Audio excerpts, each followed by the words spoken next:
કે એડ કરવું કોઈ પણ માટે સાવ સિમ્પલ થઈ જશે. હવે આપણે જશું સેનેટરી વેરમાં. સેનેટરી વેરમાં પણ ન્યૂ પ્રોડક્ટ આપણે એડ કરીશું. પ્રોડક્ટમાં પણ અહીંયા પ્રોડક્ટ નેમ આપી દે, જેમ કે હું અહીંયા આપું છું Osaka. Manufacturer company name optional છે, તમારે લખવું હોય તો લખી શકો છો, ના લખવું હોય તો પણ ચાલશે. પછી તમારે અહીંયા seller place Morbi, than, imported જે હોય તે લખી લેવાનું છે. સેનેટરી વેરના ફિલ્ડ આ બધી સેનેટરી વેરમાં ડિસ્ક્રિપ્શન નાખવામાં ફૂલ ધ્યાન રાખવાનું છે મિત્રો. તમે અહીંયા જે ડિસ્ક્રિપ્શન નાખશો એ જ ડિસ્ક્રિપ્શન પ્રમાણે સામે વેપારી તમારા સ્ટોકને ફિલ્ટર કરીને ફટાફટ તમારે જે પ્રોડક્ટ છે એ જોઈ શકશે. એટલે અહીંયા ડિસ્ક્રિપ્શન નાખવામાં ફૂલ ધ્યાન રાખવાનું છે. આપણે સાઇઝમાં મેં અત્યારે એમને નાખેલી છે. અત્યારે ડિસ્ક્રિપ્શન નાખવામાં ફૂલ ધ્યાન રાખવાનું છે, તો જ તમારું ફિલ્ટર સરખું કામ કરશે. સામે વેપારીને તમારી પ્રોડક્ટ ગોતવામાં હેલું પડશે.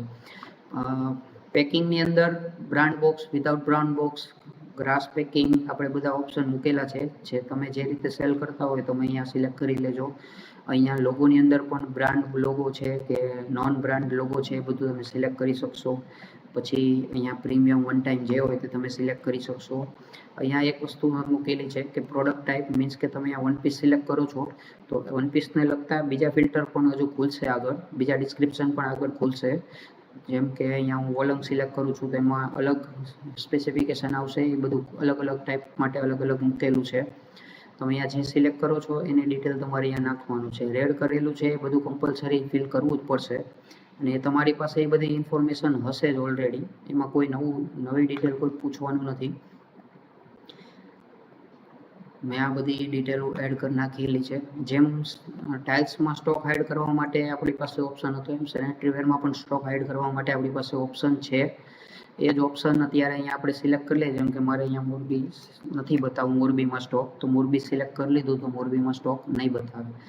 અને રિમાર્ક નાખવી હોય તો તમે કોઈ રિમાર્ક પણ એડ કરી શકો છો. અહીંયા આપણે સેવ પીડીએફ કરી નાખી તો અહીંયા તમને સીધું બતાવી દેશે. પબ્લિશની અંદર અત્યારે તમને ડ્રાફ્ટ બતાવે છે, મીન્સ કે સામે એ પબ્લિશ થયું નથી. હવે અહીંયા તમે ઇમેજ નાખ્યા વગર પબ્લિશ કરશો તો તમને ના પાડી દેશે કે કેન નોટ પબ્લિશ, કે આમાં કોઈ ઇમેજ અપલોડ કરી નથી. તો ઇમેજ અપલોડ કરવા માટે આપણે આ આઇકોન ઉપર ક્લિક કરીશું. અહીંયાથી જે તે આપણે ઇમેજ અપલોડ કરવી હોય એ સિલેક્ટ કરી લઈશું. જેમ કે મારે અત્યારે આ વન પીસનો ઇમેજ મૂકવી છે. આમાં પણ સ્ક્વેર ઇમેજ જ અપલોડ થશે, એટલે સ્ક્વેરવાળા ફોટા પહેલાં પ્રિફર કરજો. અહીંયા એક ઓપ્શન મૂક્યો છે mark first images primary, means કે આ જે ઇમેજ છે એને પહેલાં બતાવવા માટે અહીંયા એક સિલેક્ટ કરવાનું આવશે કે અમારે પહેલાં બતાવવાનું છે આ ફોટો. તો એ સિલેક્ટ કરીને અપલોડ કરી નાખશો તો તમારું ઇમેજ અહીંયા અપલોડ થઈ ગઈ છે. પછી અહીંયા મેક્સિમમ તમને 10 ઇમેજ અપલોડ કરવા દેશે. 10 ઇમેજ સુધી તમે કોઈ પણ પ્રોડક્ટની નાખી શકશો. મેં આ બીજો ફોટો એનો અપલોડ કર્યો છે, તો બંને ફોટા મારા નીચે અહીંયા બતાવી દે છે કે આ પ્રોડક્ટમાં તમે 2 ફોટા અપલોડ કર્યા છે. હવે મારે આ ફોટા પહેલાં નથી બતાવો, આગળની સાઈડ આ ફોટો બતાવો છે, તો તમે અહીંયા સ્ટાર ઉપર ક્લિક કરી નાખો એટલે તમારું ચેન્જ થઈ જશે. હવે આ ફોટો પ્રાઇમરી તરીકે યુઝ થશે અને આ પાછળ જતો રહેશે, મીન્સ કે આ સેકન્ડરી ફોટામાં યુઝ થશે. બેક ટુ પ્રોડક્ટ કરી લઈશું એટલે તમારી ઇમેજ અપલોડ થઈ ગઈ છે, તમારી ડિટેલ અહીંયા અપલોડ થઈ ગઈ છે. હવે એને પબ્લિશ કરી નાખીએ આપણે. તો અહીંયા સ્ટેટસમાં આવી ગયું છે પબ્લિશ્ડ, મતલબ કે આ તમારે સામે એપની અંદર દેખાય છે.